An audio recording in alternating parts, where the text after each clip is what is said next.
السلام علیکم، کیسے ہیں آپ سب لوگ؟ امید ہے کہ آپ سب لوگ خیریت سے ہوں گے۔ پلیز آپ لوگ فین کی آواز کو اگنور کریں اور ناول انجوائے کریں۔ تانیہ طاہر کا ناول شروع کرتے ہیں۔ شاذ کے دل کا چوری چوری دھڑک اٹھنا وہ اپنی کیفیت پر عجیب سا محسوس کر رہا تھا۔ ثنا نے اس کو ورشا کو دیکھتے پایا تو ان دونوں کے بیچ میں خود آ گئی، جیسے جتا رہی ہو کہ مجھے دیکھو۔ اور شاذ نے ثنا کی طرف دیکھا۔ ثنا نے کھانا ٹیبل پر رکھا اور مسکرا دی۔ شاذ کتنے دنوں بعد آئے ہو تم؟ وہ بولی۔ ورشا یہاں کب سے ہے؟ اف، ثنا کو سخت برا لگا تھا شاذ کا ورشا کا نام لینا۔ وہ خود کمپلیکس کا شکار تھی کہ اس کا دل ایک بار پھر جل اٹھا۔ اسے لگتا تھا شاذ اب اسے حق سے پکار رہا ہے۔ 4 دن ہو گئے ہیں، ثنا نے بتایا۔ اور 4 دن میں یہاں کون کون آیا؟ وہ پوچھنے لگا۔ کوئی نہیں، ثنا نے نفرت سے بتایا۔ شاذ اس کے بعد خاموشی سے کھانا کھانے لگا۔ نہ جانے وہ کیا سوچ رہا تھا۔ ثنا کو الجھن سی ہوئی۔ کیا سوچ رہے ہو تم؟ اس نے آخر پوچھ ہی لیا۔ شاذ نے اس کی طرف دیکھا اور نظروں میں اجنبیت تھی کہ یہ سوال اس سے وہ کیوں کر رہی ہے۔ چچی بہت تکلیف میں ہیں، اس کو دیکھ کر رونے لگتی ہیں، ثنا نے بتانا چاہا۔ یعنی ورشا کا یہ حال تم نے کیا ہے؟ مجھے لگا مما نے کیا ہے، وہ لقمہ لیتے بولا۔ ثنا نے اس کی طرف دیکھا۔ آخر یہ سب کہنے کا مقصد کیا ہے تمہارا؟ کیا تمہیں اس سے ہمدردی ہو گئی ہے یا تمہارے دل میں اس کے لیے اس کے نام کی کوئی باسی محبت کھل اٹھی ہے؟ تمہارے بھائی کی قاتلہ تم پر جھوٹا الزام لگانے والی یہ لڑکی پھر بھی تمہاری ہمدردی ہے اس کے ساتھ؟ مجھ سے چھین لیا اس نے تمہیں اور تم اب بھی اس کی حمایت میں بولو گے؟ میں نے حمایت نہیں کی، شاذ نے وضاحت دی۔ تو کیا پوچھ رہے ہو اس وقت تم؟ بدلہ میرا ہے ثنا، بدلہ میں لوں گا اور کسی کو میں یہ حق نہیں دوں گا۔ آخر کو ناگواری وہ خود ہی واضح کر گیا جو اس کے چہرے پر تھی۔ آنکھیں نکال کر وہ ثنا پر چڑھا تھا۔ ٹھیک سمجھ آ گئی مجھے، میرے ساتھ ناحق انصافی ہی تو ہوئی ہے۔ تم نے اس کا ریپ کیا تھا شاذ۔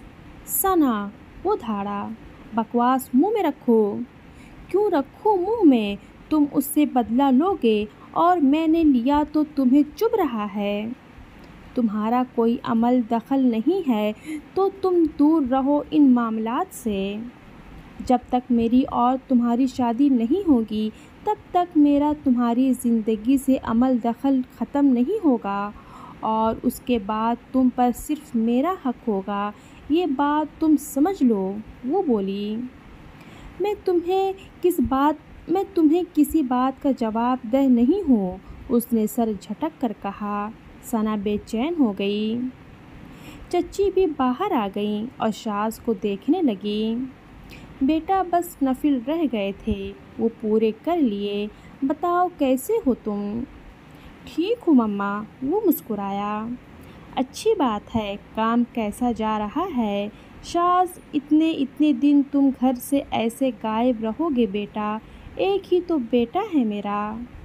تو آپ لوگ میرے ساتھ چل لیں جہاں میں رہتا ہوں، وہ مسکرایا۔ کیونکہ ماں اب جو مجھ پر ذمہ داریاں ہیں وہ مجھے اجازت نہیں دیتی میں کسی چیز کے بارے میں سوچوں۔ ہاں، ہم تمہارے ساتھ رہیں گے، ثنا مسکرا کر بولی۔ شاذ نے سرسری سا اسے دیکھا۔ نہیں بیٹا، ہم لوگ کیسے رہیں گے؟ نہ جانے یہ وہاں ہوتا بھی ہے یا نہیں، وہ بولی تو شاذ مسکرا دیا۔ اور یہاں میرے عباس کی یادیں ہیں، میں اس گھر کو چھوڑ کر کہیں نہیں جاؤں گی، وہ ایک دم غمگین ہو گئیں۔ ثنا تو خود یہی چاہتی تھی کہ ایموشنل سین بنے اور شاذ کے دماغ سے ہمدردی کا بھوت اترے۔ شاذ نے ماں کو پیار کیا اور انہیں سینے سے لگا لیا۔ آپ یہیں رہیے، میں بھی نہیں چاہتا ہم بھائی کی یادوں کو چھوڑ کر کہیں اور جائیں، میں یہاں بار بار آتا ہی اسی لیے ہوں، وہ بولا تو انہوں نے سر ہلا دیا۔ اس منحوس لڑکی کو دیکھ کر میرے زخم ہرے ہوتے ہیں شاذ، وہ بیٹے سے بولیں۔ میں سمجھ رہا ہوں، اب ایسا نہیں ہوگا ماں، میں آپ کو مزید تکلیف میں رہنے نہیں دوں گا، میں اس لڑکی کا بندوبست سوچ چکا ہوں، اس نے کہا تو ثنا کے کان کھڑے ہو گئے۔ وہ مسکرا دی۔ اب شاذ بھی اس کی عزت 2 ٹکے کی کر دے گا اور ثنا کے دل کو چین ملے گا۔ اس کی ماں بھی بیٹے کے ان الفاظوں پر مسکرا دی تھی، جبکہ شاذ نے سکون سے کھانا کھایا اور کچھ دیر ان سے بات کر کے وہ بنا ورشا کو دیکھتا وہاں سے چلا گیا۔ ثنا کے لیے یہ بات تقویت کا باعث تھی، شاذ کی ہلکی سی بھی توجہ اس کو جلا کر بھسم کر دیتی تھی، تبھی وہ خوش ہو گئی اور ورشا کے بے ہوش پڑے وجود پر اگلی نظر ڈالے بنا وہ دونوں بھی وہاں سے چلی گئیں۔ اگلی صبح ورشا کی آنکھ کھلی تو اسے محسوس ہوا اس کا وجود تپ رہا ہے، اس سے اٹھا نہیں گیا۔ رات کیا ہوا اسے ہلکا ہلکا یاد آ رہا تھا۔ اتنی ساری رات بنا اپنے دوپٹے میں دیکھ کر اس کا خود سے خون خشک ہو گیا تھا، تبھی شاید وہ لہرا کر زمین بوس ہوئی تھی۔ اسے بخار کی کیفیت میں بھی بھوک لگی تھی۔ اس نے اپنے آپ کو سنبھال کر اٹھایا خود سے، اگر یہی بخار اسے اپنے گھر ہوتا تو اس وقت اس کے آگے پیچھے نہ جانے کتنے نوکر ہوتے، اور آج وہ تنہا تھی، اسے ڈیڈی کی یاد آ رہی تھی۔ اس نے بھیگی پلکیں صاف کی، ثنا اور انٹی یہاں نہیں تھیں، تبھی وہ کچن میں آ گئی۔ کانپتے ہاتھوں سے اس نے رات کا بچا ہوا سالن اٹھایا اور سخت روٹی اٹھا کر وہ گلے سے نیچے اتارنے لگی۔ آج احساس ہو رہا تھا بھوک کیا چیز ہے، بھوک آپ کو کس طرح قدموں پر کھڑا کر دیتی ہے، بھلا آپ بخار میں ہو یا کسی بھی مرض میں۔ وہ سخت روٹی سے سالن کھا رہی تھی اور زاروں زار اس کے آنسو بہہ رہے تھے۔ وہ بہت میلی ہو چکی تھی، بہت گندی، اس کے ہاتھ گندے ہو گئے تھے۔ اس نے شیلف پر سر گرا لیا اور بری طرح رو دی کہ اس کے رونے کی آواز کچن سے باہر جانے لگی۔ ڈیڈی، ہمیں آپ کے پاس آنا ہے، وہ خیال میں جیسے انہیں آگاہ کر رہی تھی۔ اچانک اسے اپنے پیچھے کسی کی موجودگی کا احساس ہوا اور ایک دم سر اٹھا کر سرخ نظروں سے اپنے پیچھے کھڑے شخص کو دیکھنے لگی۔ شاذ تھا، وہ ٹریک سوٹ میں تھا۔ اس کی جانب دیکھ کر اس کی آنکھیں پھیل گئیں، وہ رات کا منظر اس کی آنکھوں میں آ سمایا اور وہ بھلا کر کرسی سے اٹھ گئی، دور ہونے لگی۔ شاذ نے اس کی آنکھوں میں یہ بلا وجہ کا خوف تب کر دیکھا تھا۔ اس نے اس کے ساتھ کچھ نہیں کیا تھا، پھر بھی قصور اسی کا تھا، اور اس سے پہلے وہ جو ڈرامہ سمجھ رہا تھا، یعنی حقیقت تھی، یعنی حقیقت میں وہ یہ بات مانتی تھی کہ شاذ نے اس کے ساتھ یہ سب کیا تھا۔ ورشا کے ہاتھ پاؤں کانپنے لگے اور اس نے سر جھکا لیا۔ شاذ وہاں سے ہٹ گیا۔ اسے ابھی 20 منٹ میں ریڈی ہو کر وہ ایک میٹنگ اٹینڈ کرنی تھی، تبھی وہ اس پر توجہ دیے بنا وہاں سے ہٹ گیا۔ اور ورشا بھی وہ ورشا نہیں لگ رہی تھی، دھول مٹی میں آتی وہ بس ایک لڑکی لگ رہی تھی۔ وہ فریش ہوا، مگر دماغ میں نئی سوچ نے جنم لے لیا۔ آخر وہ کون تھا جس نے ورشا کے ساتھ یہ سب کیا، اور ورشا کو شاذ ہی کیوں لگا؟ یہ سوال اس سے پہلے بھی آ سکتا تھا، مگر اسے ورشا ایک جھوٹی لڑکی لگی تھی جو شاذ کے ساتھ جان بوجھ کر رہی تھی یہ سب۔ مگر آج اس کی آنکھوں میں اپنے لیے خوف دیکھ کر وہ سٹپٹا اٹھا، اور اس کے دماغ نے یہ سوچنا ضروری سمجھا تھا کہ اس بات کے پیچھے کی حقیقت کیا ہے۔ وہ چاہ کر بھی اس کے خوف زدہ نظروں سے دماغ جھٹک نہیں پا رہا تھا۔ اسے سامنے دیکھتے ہی اندر کا چور منہ اٹھا کر سامنے آ رہا تھا۔ اس نے پھر بھی ہر سوچ جھٹک کر اپنا دھیان اپنی تیاری پر دے دیا۔ اس کی زندگی میں ورشا کے علاوہ بہت مسائل منہ کھول کر کھڑے تھے۔ وہ سلمان کے گھر پر رہتا تھا، وہ گھر اس کے نام تھا، اسے وہاں رہنے سے کوئی روک نہیں سکتا تھا، جبکہ سلمان کی بیوی بھی وہاں ہوتی تھی، اور اس کے بھائی قاتل تھے۔ انہوں نے سلمان کا قتل کیا تھا، اور شاذ ان دونوں کو ہی سخت سزا دینا چاہتا تھا، تبھی وہ منہ بند کیے ان کے ساتھ وقت گزار رہا تھا۔ اس دن کے بعد راشد بھاگ گیا تھا، بس اس کی بہن تھی، اور جو وہ حرکات کر رہی تھی شاذ سب سمجھ رہا تھا۔ اسے چڑ تھی ہر اس عورت سے جو نامحرم مرد سے اس حد تک فری ہو جائے کہ اس مرد کے دل میں اس عورت کے لیے خیال پیدا ہو۔ وہ یقین رکھتا تھا ایک پاک اور صاف رشتے پر، اور ایک پاک رشتہ اس کے ساتھ ورشا کا ہی تھا اور باقی کسی کا نہیں، جبکہ اس نے ایسا چاہا نہیں تھا کہ ورشا اس کی بیوی بنے۔ وہ باہر آیا تو ثنا اور مما بھی جاگ گئی تھیں۔ ورشا کہاں تھی وہ نہیں جانتا تھا، مگر ثنا کچن میں ناشتہ بنا رہی تھی، وہ جانتا تھا کس کے لیے، اور مما باہر بیٹھی تھیں، وہ ان کے ساتھ بیٹھ گیا۔ بابا کب تک آئیں گے؟ بس آج آ جائیں گے، وہ مسکرا کر بولیں۔ ٹھیک ہے، اور اس کے بعد وہ ان سے نارملی بات کرنے لگا۔ خرم اپی کی خیریت معلوم کرتے رہیے گا آپ لوگ، شاذ ناشتہ دیکھتے ہوئے بولا۔ ثنا نے اس کے لیے بوائلڈ ایگ سلائس اور جوس بنایا تھا۔ ہاں بیٹا، ہماری بچی پھنس گئی، ہماری بیٹی تو، اور یہ مہارانی۔ وہ نفرت سے پچھلے والے کمرے کی طرف دیکھنے لگی۔ شاذ کچھ نہیں بولا۔ میں تو کہتی ہوں بیٹا اسے اس کے گھر چھوڑ آؤ، 2-4 روز کے لیے میری نظروں سے یہ منحوس قاتلہ دور ہی رہے۔ وہ غصے سے بولیں۔ آپ فکر نہ کریں، وہ آپ کی آنکھوں کے آگے نہیں آئے گی۔ وہ بولا تو ثنا چونکی۔ شاذ اگر ورشا کا نام بھی لیتا تو ثنا کو نفرت سی محسوس ہوتی تھی کہ وہ نارملی بھی آخر اس کے بارے میں کوئی بھی بات کیوں کر رہا تھا۔ اسے چاہیے تھا وہ تو ورشا کو گالیاں دے، اتنا مارے کہ وہ مر جائے۔ چچی چپ ہو گئیں، ان کے پاس دماغ ہی کہاں تھا، یہ ثنا کا ماننا تھا۔ اس بات کا کیا مطلب ہے تم بار بار یہ کہہ رہے ہو، تم اسے اس کے گھر بھیجنے والے ہو؟ ثنا نے بالآخر جاننا چاہا۔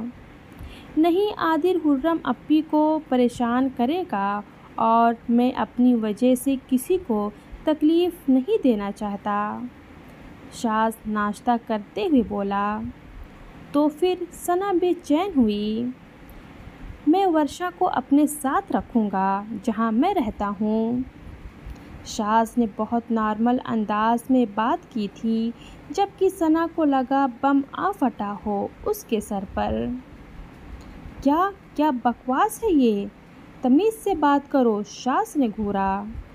چچی آپ دیکھ رہی ہیں، شاذ صاحب کے دل میں اپنی بیوی کے لیے نرم گرم جذبے ابھر گئے ہیں، بھول گیا ہے وہ اپنے بھائی کے قاتل کو اور خود پر لگے بہتان کو بیوی بنا کر اپنے پاس رکھے گا؟ ثنا کو کہاں سکون ملنا تھا اس بات سے؟ اور تم مجھے بار بار یہ جتانے کی ضرورت نہیں کہ میرے بھائی کا قتل ہوا تھا اور مجھ پر الزام لگا ہے۔ میں کچھ نہیں بھولا ہوں ثنا، اور دوسری اور سب سے اہم، یہ لڑکی میری ماں کو تکلیف دیتی ہے اور میری وجہ سے اس گھر میں ہے، اور میں اپنی ماں کو تکلیف نہیں دینا چاہتا۔ تبھی یہ لڑکی میرے ساتھ رہے گی، اور میں بخوبی جانتا ہوں کہ میں نے خود پر لگائے گئے بہتان کو بدلہ کیسے لینا ہے۔ وہ انگلی اٹھا کر اسے باور کرا رہا تھا۔ جھوٹ، سراسر جھوٹ۔ تو ہمارے سامنے رہو۔ یہ کون سا طریقہ ہے؟ تم اکیلے میں رہو گے؟ میں ورشا کو یہاں سے کہیں نہیں جانے دوں گی، اور اگر تم اسے اپنے ساتھ لے کر جاؤ گے تو میں بھی ساتھ چلوں گی، ثنا حتمی لہجے میں بولی۔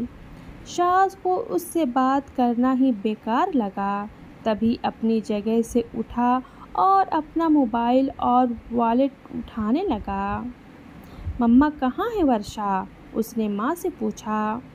ثنا بے چینی سے چچی کو دیکھنے لگی۔ بیٹا، تم اسے ساتھ کیوں لے کر جاؤ گے؟ وہ تمہارے کام کے بیچ ماں، اس نے اپنی ماں کا چہرہ پکڑ لیا۔ تکلیف دیتی ہے نا اس کا وجود، تو تکلیف سہنے کے لیے کیا ساری عمر آپ ہی ہیں؟ نہیں، آپ کے ایک بیٹے کی طرف سے آپ کو تکلیف ملی، دوسرا بیٹا نہیں دے گا۔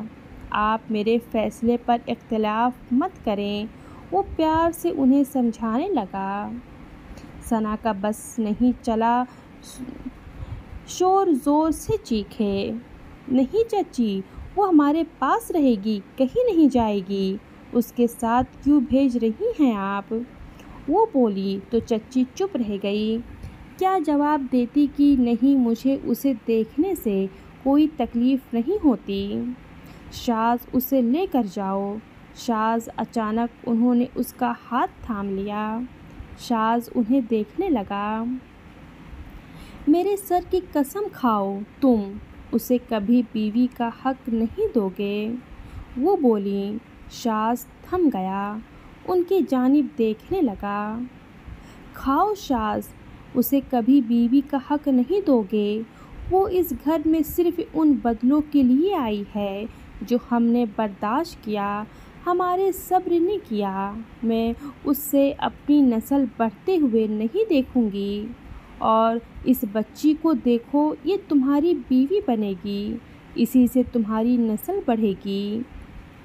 السلام علیکم۔ اچانک بابا نے گھر میں قدم رکھا اور شاذ نے ہاتھ کھینچ لیا۔ ماں ان کی جانب متوجہ ہو گئیں۔ کیسے ہو سب؟ کیا ہو رہا ہے بھائی؟ آپ نے تو کہا تھا کہ شام میں آئیں گے۔ چچی بیٹے کو چھوڑ کر اپنے شوہر کے پاس چلی گئیں، اور ثنا دیکھ سکتی تھی شاذ مطمئن کھڑا تھا، یعنی شاذ اسے کچھ ٹھیک نہیں لگ رہا تھا۔ میں ساتھ چلوں گی، ثنا نے شاذ کی طرف دیکھا۔